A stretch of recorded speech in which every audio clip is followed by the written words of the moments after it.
Today, I'll show you a simple way to unlock your phone's screen lock or password without losing any data. The best part? It's free and easy, even if you're not a tech expert. Just follow these steps, and you'll be able to unlock any phone hassle-free. Let's get started. You can unlock your phone's screen lock or password using a special code. You will need to press on emergency call, and then you must enter a code. This code is unique to each type of phone and is provided by the phone manufacturer.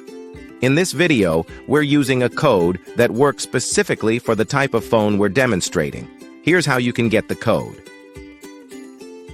Visit this website that provides unlock codes for free using a unique method. And that's it. Now you can unlock your phone without losing any data. See you in the next video. Bye.